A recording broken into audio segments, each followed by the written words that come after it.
101.7 NEAT 100.9 yenyina wo shifikesie mu ewo Abeka Junction Ghana ha eni amno ni radio stations ahudu opi no nyina akambom efa kasebo yi ato apeti wiase ama adehye pepiankoma enye bi etie enanwumrei ensemo a yede somo no ne edimu akoten ebene Omampanyi John Dramani Mahama apan hyehyeye a ya kwache amoase ede ama ye mofra wo mu ewo suku mu no wapa ho entoma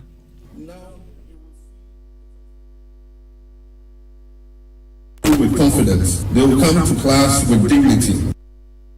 Omampanyi John Dramani Mahama ade ato na soafo wapa wo mu ese wo pa wo mu se wo mu mehwe na ohawa wo ho no omunyimfiri wo anya saade a ene ombetena nchen. But we must commit to the hard work of change. You were not appointed to occupy space. You were appointed to solve problems. Ota former Sebedweni Honorable Vincent Kowasefua asama abaino efa Chief Justice year wayi no afriwo na Health Minister Honorable Kwabena Mita Kando edi adesrede edi ato Tamale Teaching Hospital a doctor fo a womo eco strike so omunya adwuma na wankasa wobese wogu won anim ase anase wobu womo animtia. I'm not a perfect human being, but I listen and I'm prepared to work with everybody in the sector. Let's all come together and work together for the betterment of the health sector. Basukwa womo shapo medin sam so ede atudwa chiem sapo emantamu hospital kase ewo hono musikasam ejina ne nan so pa nentia yensa kase anuanom emma emienu nipabonefo bi akodi womo awu afuom wei ene senkaya hodo a yede eba besomo se PCFM no nsia kase aboafo mbo echidom ne Oson's chemist at the Oson's Gala capsules. Immune system benya hoden akwati anyare wa yade enka wonto from da wa hoden eye Oson's Gala capsules MTN network ne so de say asorobo a wonfa no nyonko ama ukotokro nka soro da eye MTN we there for you everywhere you go. High Sense Ghana home appliances ya papa this year fie no office nyina dosio ne ho everyday price for everyday people. Dolphin roofing system na boda so said dan ye baako anase wesi abom do sopuo obebo so kama enti said dan so bo na wo dwendwene ho a edini ye baako pe eye Dolphin roofing system budget cash and carry the brew jeans energy drink beja so 20 years nie yegusu a ye nom ahoden ko a Raoul's Pharmaceuticals yo and what they high lady virgin Mr. Diaba or bear feature common how a bay year free war SCSI in fear war a in carboni beer free one no ma bar ubetina will nurses or bear sima. Pepsodent to our who dimbi were more a yasronco. So we two see an opa or bambo cosia numre uchinu and numrensua or be the cosia no pa. Pepsodent to say or see the young here. Afe ohine yire spices wo tene homena baby a obefa bia spices nkae ne yejedi ne yedi ne sisie eye ohine yire spices tawanum emediane eye dese amansan tiame Kwabena Mafo ana Mame akosua etonam enafe Mame biama kwafo Africa sebono ensam enem Mampanyi Excellency John Dramani Mahama ede ensembi atudwa ede akire na soafo a wapa won eneba bebu omeyi no de atudwa ato womanim ese wo ohwe modembo enye se bia sebe nipa no wo ho keke ena ehuhia edi wo mohwe se adwuma yede ahye wo nsa no wo bemma wo modembo no akosuru yie pa wo de sansemi tudwa womatu nannan esi hono mu a wo ye executive leadership program bi ede ama asoafoi na wo kyerese ekoso ewo ada ne ne ene wokobie ano ne ho ena mampanyi ede tu wo monim akaka wo mo se adwumaso a yede ahye wo mo nsa no wo mo ho se Ghana fo ebenya gidie sonko aban no emu na fe nia ehia wo mo no wo matimi aye ede aboa ama ensakraye a wo mo hwehwe no wo mo setimi aka mampanyi aside to dwa no kyeremo ese ya pa wo mo se wo mo meye adwumaso adwuma titiro bi enti ne yede wo mo aba ho nyese bi e hwa dampan keke ene ese bra na ehonyemo enyema na emum no be ye adwuma den fa ensi ne anam no kurodie anywhere nim kan na efa be ye adwuma no fa som omayi osompa wosan de tudwa kyerɛkyerɛ ne ntia womo eye sa adwumadie na womo nyamwa sonko ne ayonkofa e for United Nations Development Program womo enchen na wo kyerɛ we no eye eniema hodo bi a womo ede na di akyerɛ asoafo yi womo ebiebie so akyerɛ womo sɛ de be ya wokɔ na akwahye adwuma ase a wobehunu anamonto a wose wutimi etuo na timi aboa amansakraipa aba mampanyi ede ne kasa be no ofa so de adesade to womo anim sɛ wasra womo ada Ghana fo ehwe womo anim sɛ ensakrai bebre be firi womo haba emabunu tituru akuafo womo afe no womo hye bodwabodwa womo eye womo a womo aye womo adwuma adum pempenso womo agye muntenteman obi ehwe sɛ ensesaye bi ebeba enti womo ma emfiri womo akachemra. We're not here simply to orient ministers. We're here to shape a collective mindset, a shared vision for leadership that is people-centered, that is innovative, transparent, and that is transformational. Ghana needs more than just competent administrators. We need bold reformers, ministers who will lead with courage, who will say what needs to be said, do what needs to be done, and who will stand by the truth even when it is inconvenient to say so. And that is what leadership demands at this moment. My brothers and sisters, the problems we face are real, but so are the solutions. We can rebuild our economy, we can create jobs, we can restore faith in governance, but we must commit to the hard work of change. You were not appointed to occupy space, you were appointed to solve problems. Na ne kwakwa mu na mampanyin de kokobo eto wo mu anim sɛ adwuma yɛ de ahye wo msa no mo bebu hu akonta pa wo bebu hu akonta enti sɛ wonyɛ krado sɛ wo bɛyɛ adwuma no na wo sabisabio wo ba bɛyɛ nhwehwɛ ne mu eniema ne honkro ne bade a ene wodofo trankyɛn esan sɛ Ghana enye krado sɛ wo mo de san hwehwɛ ne mu suban no ene bɛyɛ adwuma wo mo de waba sɛ bɛyɛ adwuma enti sɛ wo hwɛ na ntimi nya adwuma no a ye bɛyi wasi nkyɛn ne ade obi a why wanani abere so se Ghana esakraipa eba ne nkoso eba yede no ahye ho amana be adwuma no. Let me remind you of the social contract we have entered into. The Ghanaian people expect us to deliver, and we must not with excuses, but with results. I've said before and I repeat now, this is the legacy term of my presidency. I intend to make it count. I intend for it to matter, and I expect that every member of this administration will do the same. We must work with a sense of urgency. Our young people are tired of waiting interminably. Our farmers, our workers, our entrepreneurs, especially our women and youth, want to see policies that work for them. They want fairness, they want opportunity, they want to live in dignity and prosperity. Indeed, they are not asking for handouts. They're asking to be given a fair shot, and let's give them just that. The task before us requires leadership that is empathetic, that is disciplined and accountable, leadership that is not defined by titles but by service. Ene awuti ye His Excellency John Dramani Mahama. Salamat kukwa pencil ene buan semiano ebae. Na ebele this afternoon ewie ewo Salvation Cluster of Schools Park. Ewo ana His Excellency John Dramani Mahama edan wedi ede atra omanfo weye oman no se friend say national policy eye free sanitary pad ya yedema a school nkwada titru eye maya no a omodu omo empanimfie so kakra de kwa obu wansa no na wo kire se enhyehyemu ebeto odwa wonum a ebu wonum se pad ya obenya de akurakura wo hunti nkwada no dodo na akura ntumi nko school ene binum wo hon so a wonum ebema wonum sika ede atopad no ekwan a wonum de wo esa maaye fa so no aya na nya nika ne sa wonti esaso o man ne yanhyehyɛ ya sanitary pad nko a de anya hwe no yede bema school nkwada no free na obia dibie ede akurakura no ho wakyerɛ sɛ wonya saa sanitary pad de kurakura wɔn ho a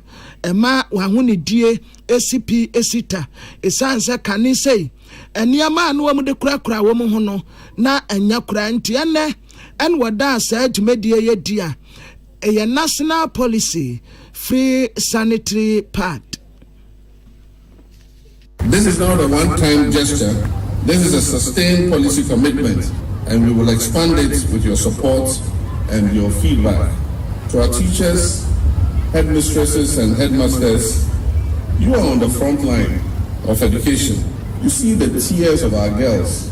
You note their absence from school and you note their struggles. Now you will see a transformation in our girls. They will show up to school with confidence. They will come to class with dignity, and they'll be able to focus on the lessons that you teach.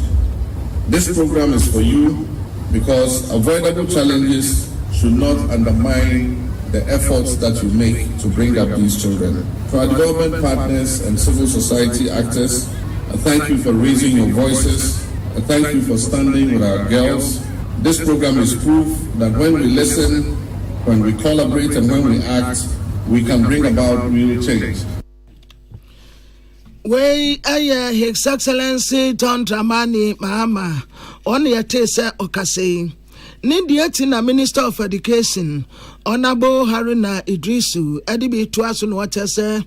His Excellency John Dramani Mahama, Neni Swadi Munukasia Bakopa, STEM education.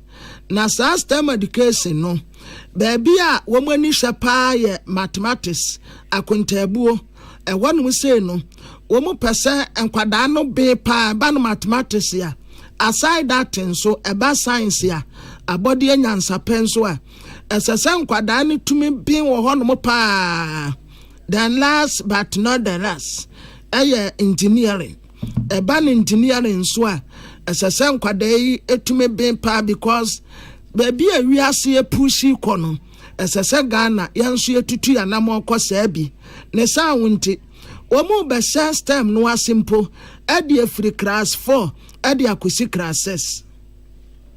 Under President Mahama, by the end of this year, he is dedicating himself to the promotion of mathematics, science, and engineering education STEM. So primary 4 to primary 6, STEM kits and STEM sets will be introduced for all learners at that level to get exposure to science, mathematics, and engineering education. The Ghana Education Trust Fund in the process of securing those STEM sets for use by upper primary 4 and upper primary 6. It is also the vision and dream of Excellency John Dramani Mahama that from senior high school to every Ghanaian student will have an option to choose between one major foreign language, French, Spanish, German, Chinese, or any other compulsory one language. Minister of Education, Honorable Haruna Idrisu. Emra Semetania Utinama Adesia work in Tampo South. Honorable Frisi J. And what did be to us what I say? Sir, a free sanitary pad policy ya bandia be. Pan woman target no. Nkwadano a wa primary mayano. And a JHS dear. And a secondary schools. Nan wa man terminina and woman chadiako. We are targeting SHS and JSS for no. I think say by the time our baby Abedru University and as a college, you know. Now when we talk about menstrual cycles, they know a lot about it. But Nkwalana or Mumba from class 6, JSS and SHS, no, or Mopan or Muhi. It's the baby kisho so be answer meka. Obian Sameka, and you have to say bia, Microphone be free so Ghana dear, Yadiaba, a beginning into the ABA, but you be kisho. Me, like I said, me, I'm your gender committee member. I'm your bar. No, you be kisho Sakoladian and Sameka. When Yamra Sebetania Witinama Adesia walk in Tampo South, Honorable Frisia Ejay, Yania William Gentu. Na mrasebe jefie basunku a womo ehwe apomudin nsem so ena womode atudwa se wodi wani echiremu awo apoye emantamu a apomudin asoye kase a ewo mantamu no mu womo ampanyifo a womo ehwe ho ehwe ma adwuma akoso wo pa mekira apomudin afa ne tuma pefra no womo abom homodin papa sika womo enya ewo apomudin asoye no womo ede ye bibi ewo ho a womo mfa womo adesoa ne womo hanyina ento aban ne nko aso na sansemu ebeto dwa ebra na mrashe bejofie basuku a mohwa apomudin sem so ebo apro ewo Ghana hanyina ehwe mantam aban apomudin pomudin aso ewo ho sesen ena enuma esi ekọ ewo ho na no ena omukopie mu ewo poyema ntemu a kofodua omukoduo no ena omuhu sempanyifo ewo ho na bo homode papa ene internally generated funds ka wo mu ankasa enya no ayaresabia no wo mu aboaboa no e de asi dialysis center ya chese wo mu a omo yade sa yade nyina eye free ya wontua kapre eno ena baso kwaduo no si a omo bo homode papa da bia nkase ya na wo se ye no da bia da na ya de bibia to aban no so na so e de o ma kire se wo mu e boa pa mapumudin atimi afa ne tuma pafra na no ena nam so ma panyipa woda ekuo na no Dr. Thomas Anaba wono eye garu ma sebedwani so akiremu se mode bo wo mabɔ no omani aso papa na ne omo eka ne se afoforo nso ensua se de be ya ebetimi aboa na yare sabia no ye ntena se nkoka se de bia aban no mbeye bibi de oma ye no aso ani papa na okɔ no enye ono kwa no kɔye wonabo akwasi akwa so eye achim odamra sebedwani ono so na oka wo nebra na Dr. Thomas Anaba ne sentrofo edi nkomo ne yenti afoforo a woka eto aso. The hospital is doing very well, and we encourage them to keep the good work they are doing. They have requested fundamentally and most importantly the completion of the Eastern Regional New Hospital so that they'll be able to move to get enough space to do most of the things that they want to do. So far, they have even partners with foreign hospitals to be able to provide services here. If we have a new hospital for them, I think they will do a better job and they will save more lives than we expect. I can't say much, but this is what a team thinks that the hospital is on the right footing, and we encourage them with the management and to see whether they comply with what they come to government to request for to run the hospital, and to see whether patients are satisfied with the services they are providing here. Enwachi no achimoda mra sebedwani wonrabo akwasi akwanso mene sentrofo edi nkomo se enyamianim no krenie hospital no a wo mu ewo kofodua no mpanyifo na bo mu mode papa omani asonso na ne omaye no omachire se wo mu ebo amapomudin afa ne tuma pafra ampa penny fee parliament by in our Mabaso, and it's any omatimi ashe omoniema. Womankasa etimi akwesika, etimi aye dialysis center. Naturally say hospitals near Tembian also of Jom a diabine. Womankasa crowd warm hua, Kaka Mujano, a betimi idea bebwa, now omatimi atutoniema ewhasi. I feel so about Queen here, Sabia Bia, any research.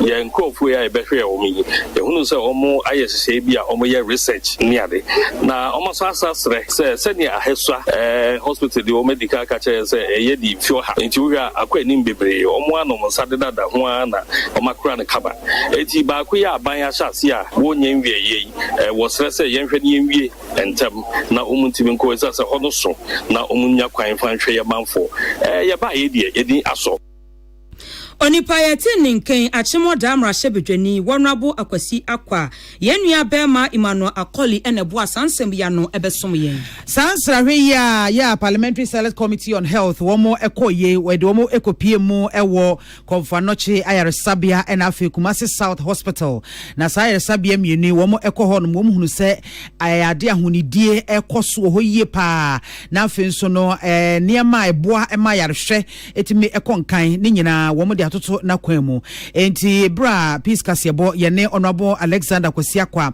oya achim damra shebedwane atwetwe nkomo no ene ode etu dwache mu se wo mo aba be hunu eniema pa ne ekoso no mani age ho pa nanso mpanyimfo no kire se eniema bebre ho no mu aka achi e wo se aban ebem na obeboa na wo hwe sika wo mo ankasa enya e wa ire sabe ho no mu no a wo matimi di atoto niema bebre ye ne nti wo mu gina so ebo wo ma abaso Apomedi ejina tuku ewo mrasomedwam ebo anan eba santimentem ebehwe asabia hudu obi ka adwuma ye ho ye ntena mrasomedwam pe enje omo report yedika Kumasi South ye hwe ye no hihye wo honom no omakomadim ye bo mabaso se sika wo mogie ye de obrodi fe na IGF no wo mankasa etimi adibi esiesi ho se hospital yi ono ndi sika na otimi dia ye kwan wo ho ye abasobode na ya ba konfadoche kese mu hazo ye behwe ye no ye hunu se omo ahokeka soro titru ene wo mo ahunidie say hospital there o ba na say ho edi ni kama eno boa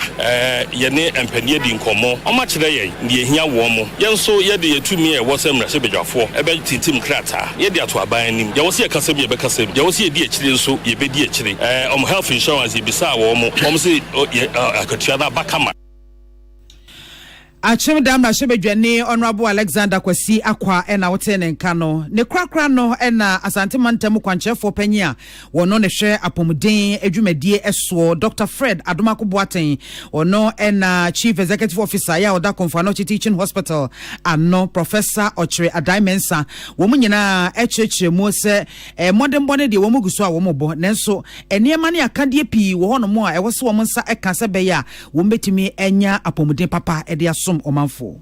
How can we get other additional regional hospitals or secondary hospitals apart from Kumasi South in Ashanti region where we can really relieve the burden from Konfanochi? The beds in Konfanochi are finite, and so if you are going to refer a lot of normal cases to Konfanochi, which can be taking care of the periphery, how do we address it? I think going forward, as we look forward, don't we need more or one regional hospital and then a tertiary hospital for Ghana Health Service? Konfanochi Teaching Hospital is the only hospital that had to use its IGF to purchase an oxygen plant. All other hospitals in Ghana had the oxygen plants delivered to them by government. A cath lab. Presently, the proposal on my table says that it's about $1 million. Now, what it is that Kolebu has 2 cath labs. When they had one, Kolebu and Konfanochi both applied to the Bank of Ghana for support.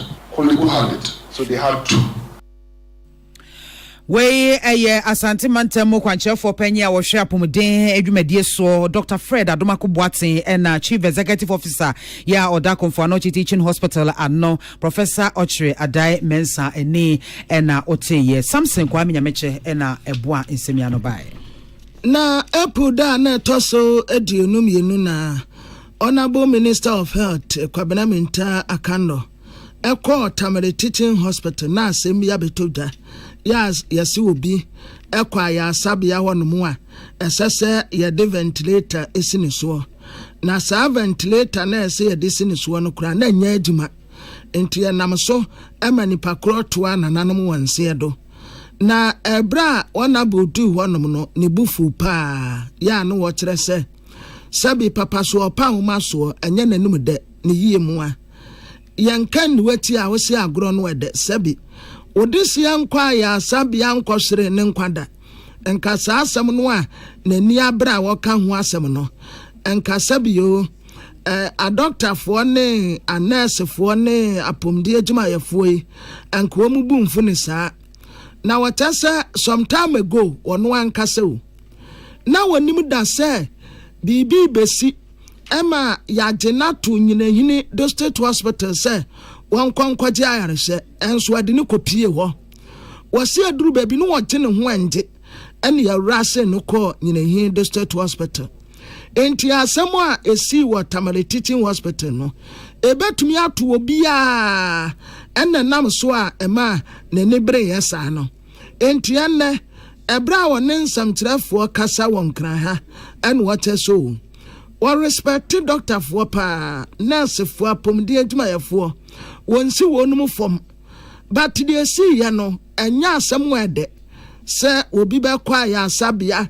so wakwa akogya yarehye na doctor for no ebi wo ho a negligence eni ade a wo mubu o mani gusuo nti na akwa akwafa ohawa bre nipa no na wono sasoafo a o sha pomden so wote no hono mo aye nhye hai dabi adwuma na wo mu ye no wo respect wo mu but one person will be also in the Juma Bediagro.